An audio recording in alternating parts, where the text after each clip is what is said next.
স্যারে যখন চলে গেছে মোতার কথা কইয়া, তাই আমি ফোনটা দিয়ে লোকটারে আনি 50,000 টাকা আমি পামু আনে স্যারের দিমনে একটাও পিস্তল এটাও দিয়ে গেছে, এটাও বেসমু এটাও বেসমু।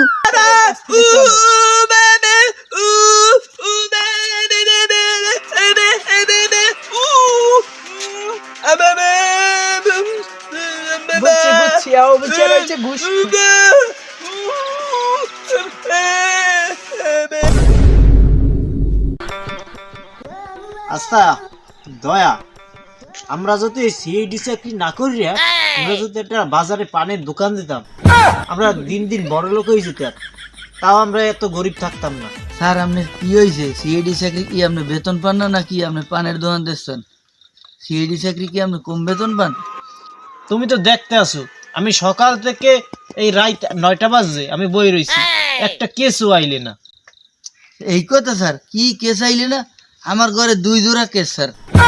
আচ্ছা দয়া, তোমার মাথায় কি কোনো মাল টাল নাই? তুমি দিন দিন ওই ফেডির মতো হয়ে যাচ্ছ। আমি কি ওই কেসের কথা বলছি?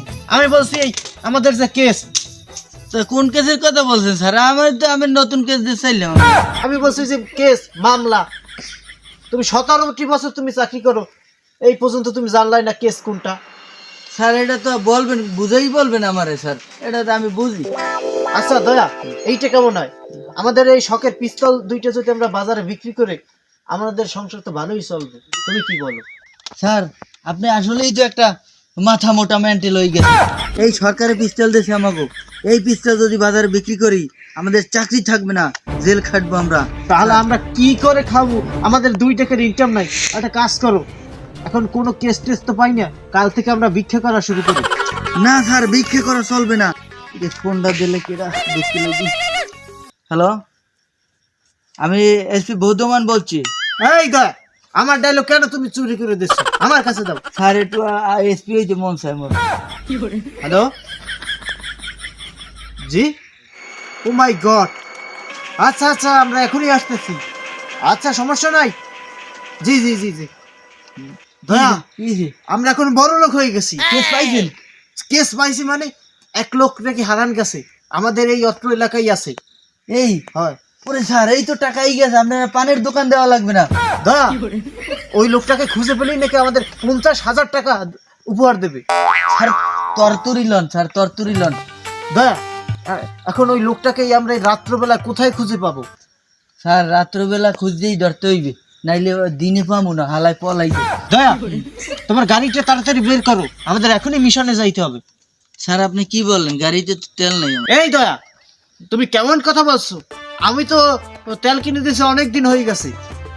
স্যার তেল কিনে দিয়েছেন ভালো কথা, অনেক দিন হয়ে গেছে। আমার গাড়িতে তেল নাই, আর একটা তেলে 1 মাস চলে না স্যার।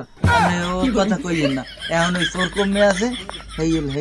ওই যে লোকটা আরান গেছে, ওই লোকটা খুঁজি মোরা। আচ্ছা দয়া, তুমি যে কেমন মানুষ, অন্য সব ড্রাইভাররাও তো একটা তেলে 2 থেকে 3 মাস চালায়, আর তুমি আর সেটা তুমি গাড়িতে তেল আর নাই। আপনার ওটা ভুলতারও না। হ্যাঁ সেই ওই আমরা ওই আরান্য মানুষটা খুঁজতে বাইরে হরি 50,000 পাবো না। কি বল?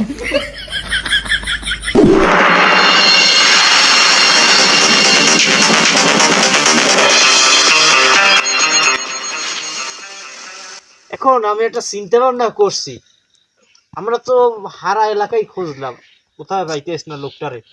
আমরা একটা কাজ করি, ওই যে বটতলা আছে না, বটতলা মোড়ে যদি আমরা 2 জনে বসে থাকি, ওইখান থেকে তো মানুষ আসা যাওয়া করে, কেমন হয় ওখানে? স্যার এটা আপনার গুড আইডিয়া, আচ্ছা। এই ভালো হইবে।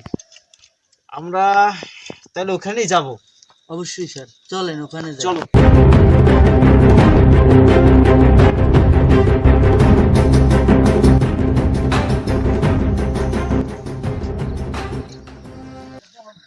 এই দয়া, তুমি কি এখানে আসামি খুঁজতে আসছো না তুমি ঘুমাইতে আসছো?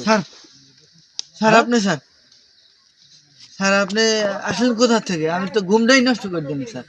এখন তুমি কি এই লোকজন কারা কি গেছে তুমি কি দেখছো খেয়াল করে? স্যার আমি তো ঘুমেছিলাম, লোক গেছে তাই আমার কি স্যার? লোক এটা কেমন কথা বলো? আমাদের যে 50,000 টাকা, ওই টাকাটা যদি আমরা না পাই আমরা বড় লোক হবো কিভাবে? ও স্যার এই করে স্যার, আমার মনেই নেই, আমি তো ঘুমেছিলাম স্যার। এখন একটা কাজ করো, এই দেখো তো ওই একটা লোক যাচ্ছে না? আসলেই তো স্যার, ওই যে চলো তো। চলুন স্যার, তাড়াতাড়ি চলুন।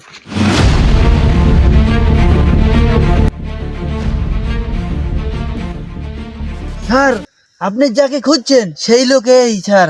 কি বলো? হ্যাঁ দেখি তো। স্যার, দেখেন আপনি ভালো করিয়া। হ্যাঁ ঠিকই তো, তাহলে তো আমরা 50,000 টাকা পাই গেছি। অবশ্যই স্যার। ওটা বড় লোক হয়ে যাবো। স্যার ধরেন, তাড়াতাড়ি ধরেন স্যার। আরে একটা কাজ করো, আমার ফোনে মিনিট নাই, তোমার ফোনে কি মিনিট আছে? অবশ্যই স্যার। আচ্ছা, আমি ওই লোকটাকে এখনই ফোন করতে আসি। হ্যাঁ। হ্যালো। ও ফোনটা ধরে নাই, সরি। হ্যালো, বুঝলাম না, ফোনটা কাটতে দিতে আছে। স্যার যদি দৌড় মারে, ধর্মনি হ্যাঁ, দৌড় মারতে পারে স্যার।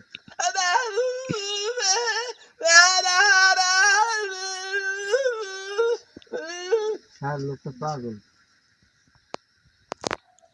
ধরে না। ধরেন না, স্যারের লোকটা পাগল। ছবি তো ঠিক আছে স্যার, লোকেশন তো ঠিক আছে। একটা কাজ করি, জি স্যার। আমি প্রস্তাব করে দিয়ে আসি। না, এই সিআইডি বিউরিতে নিয়ে চলেন স্যার। না, তারপরে লোকটাকে সেই- দেখো আর আমার পিস্তলটাকে ধরো, আমি একটু প্রস্তাব করে আসি। স্যারে যখন চলে গেছে মোতার কথা কইয়া, তাই আমি ফোনটা দিয়ে লোকটারে আনি। 50,000 টাকা আমি পামু আনে, স্যারের দিমনে একটাও পিস্তল এটাও দিয়ে গেছে, এটাও বেসমু। মোর আর সিআইডির চাকরির দরকার নাই। এটা মিলাইয়া ওই বড় লোক হয়ে যাবো, আর ওই স্যারের দেওয়ার পরিচয় দেবো না। বাড়ি বললো কি অনেক কিছু নেই তার মতো। ফোন দিয়ে আনি তাড়াতাড়ি। হ্যালো, যে ভাই, আপনাকে তো বারবার ফোন দেওয়া হচ্ছে, পাওয়া যাচ্ছে না। আমি সিআইডি বুদ্ধিমান বলছি। আপনার সেই লোক পাওয়া গেছে কি? ওই ড্রেস, হ্যাঁ সেই ড্রেসই আছে। আপনি যে লোকেশন বলছেন সেই ড্রেস, সেই ধাড়ি, সেই টুপি সবই আছে। এখন আপনার লোক আমি নিয়ে আসতে আসি। আপনি আছেন কোন জায়গায়? ও আপনি আসেন, তাড়াতাড়ি আসেন। আরে, ঠিক আছে, তাড়াতাড়ি আসেন, তাড়াতাড়ি। আমার আব্বু কোথায়? আমার আব্বু কোথায়? এই যে তোমার আব্বু।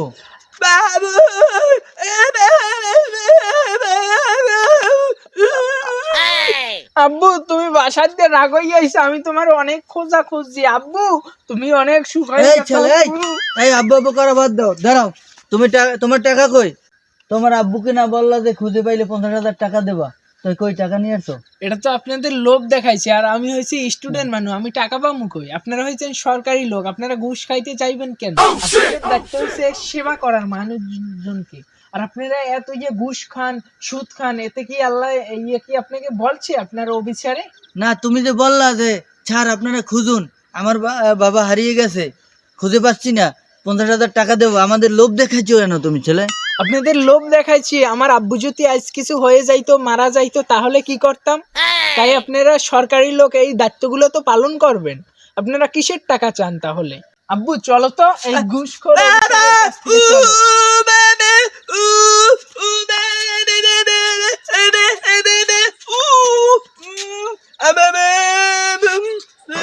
বুঝছি, অবিচার হচ্ছে ঘুষখোর।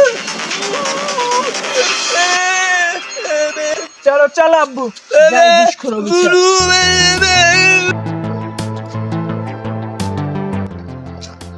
দয়া, তুমি এখানে একলা দাঁড়ানো, সাথে তোমার লোকটা কই? স্যার লোকটা তো ছাড়িয়ে দিয়েছি, আর টাকা আমার হ্যাঁ দেয় নাই। কি বলো টাকা দেয় না? লোকটা বোবা স্যার, আর ওই যে আর স্টুডেন্ট আইছিলে তার ছেলে চলে গেছে নিয়ে, আমার টাকা টোয়া দেয় না স্যার। আপনিই ভালো আছেন, যাই ঘুমাইছেন বোর্ড ধরে। হে আল্লাহ, আমি আপনার কোন জগতে আছি? আমি কি বৌদ্ধারে ঘুমাইতে গেছি? আমি 1 নম্বরে গেলাম, সাথে সাথে দেখি আমার 2 নম্বরে চলে আইছে। তার জন্য আমরা দুইটাই কাম সেরে আইছি। আর একটুর মধ্যে তুমি 50,000 টাকা দিয়ে দেছো নাকি নিজে খাইছো? স্যার এ কথা কইেন না, আমি টাকা খাইনি মানু না, টাকা দেয় না। হ্যাঁ কয় উল্টো এই কথা কয়, আপনারা সরকারি লোক, আপনারা খুঁজতে বাইরে হওয়ার দায়িত্ব। আচ্ছা, কথায় আছে না যে খয়রাতি খায়, আমরা যে গরিব, আমরা গরিবই থাকবো। আমাকে ওই সিডি চাকরি করি স্যার, কিচ্ছু হইবে না। আপনি যে ওই পানের দোকান দিয়ে চাইলেন না, সেইটে দেন, এই বেশি কিনে সেইটে দেন, রাজমগ বাঁচা যাইবে জীবনে। আমি এটা চিন্তা করছি, এই পিস্তল আর বিক্রি করবো না, কে স্যার? আর এই পানের দোকান টোকানও দেবো না। কি দেবেন তাইলে? আমরা মানুষের সেবা করব। এটা সেবা করি লাভটা, এই বেতন পাই কয়টা স্যার? খামু কি? বেতন যে অল্পতেই সুখ, অল্পতেই কি সুখ। তা আপনি এটা বুঝছেন? জি আমি অনেক বুঝছি, তাই আমি অনেক লোভ করছিলাম, হ্যাঁ। কিন্তু লোভে দেখছি না, লোভ করলে খাওয়া যায় কিন্তু পরে ভালো থাকা যায় না। তাই স্যার এখন কি করতে পারি কোন দিক? এখন আমরা একটা কাজ করি, কাল থেকে আমাদের মিশন হবে আমরা জনগণকে সেবা করব এবং যারা অসহায় আছে, স্যার ভোটও সামু ভোট না ওইটা আমরা তাদেরকে যাতে তাদের সাহায্য হয় আমরা সেই কাজটাই করব। ঠিক আছে স্যার, আপনার কথা মান্য চলমু, আর ওই অল্প খামু, বেতন এই পাই স্যার 20,000 টাকা, এতে কিছু হয় না স্যার, এতে কিছু হয় না। এখন আপনার চাকরি শোনো। বাসায় এলে তুমি যে একটা কথা বলছো 20,000 টাকা, হুম। ওই 20,000 টাকা আমার যে স্ত্রী রয়েছে ঘরে, তোমার যে ভাবি, হুম। সেই ভাবির টয়লেটের টিস্যু কিনতেই 20,000 টাকা লাগে প্রতি মাসে। স্যার আপনি ঠিক কথা কইছেন, এই বউগুলো গিয়েই আমাকে এই সমস্যাটা স্যার, এই অবস্থা আমাকে হয়, এই রাজবাড়ি বইয়ে থা লাগে স্যার, হ্যাঁ পাই না টাহা, আর চাকরিতে চলে না, বউগুলো গিয়েই স্যার জীবনটা যাইবে মনে হয়। জীবন যার যাইবে না, আমি চিন্তা করছি তোমার ভাবির এই যে কর্ম, আর যে একটা চিন্তা ছিল যে তোমার ওই ভাবি, আমার স্ত্রী ওয়াইফ, তাকে একটা গহনা কিনে দেবো, কিন্তু আমি গহনা তো কিনবো না, আমি চিন্তা করছি 50 একটা কসমেটিকের দোকান দেয়া কিনে নেবো। হ্যাঁ তো নাইলে আপনি কিনে দিলেন মোর বউর হরমোন কি? তুমি আমি যেটা করি তুমি সেটা করবা। স্যার হ্যাঁ তো আপনার নিয়ে যাওয়া লাগবে, নাইলে শোনো। সে মানবে না। এই ঘুষ টুস খাওয়া চলবে না, ঘুষ খাইলে তারপর পরে পেটে বাজতে পারবে। আর চলো কাল থেকে দর্শক বন্ধুরা আমরা ভালো হয়ে যাবো। আর ভিডিওটা কেমন হয়েছে অবশ্যই লাইক কমেন্ট শেয়ার করে জানাইবেন, কমেন্টে জানাইবেন আপনারা। আর ফটাফট কমেন্ট করেন ভিডিওটা কেমন হয়েছে। আর আগামী ভিডিও দেখতে চোখ রাখুন আমাদের রিয়েল বরিশাল ইউটিউব চ্যানেলে। অবশ্যই। ধন্যবাদ এবং চ্যানেলটাকে সাবস্ক্রাইব করে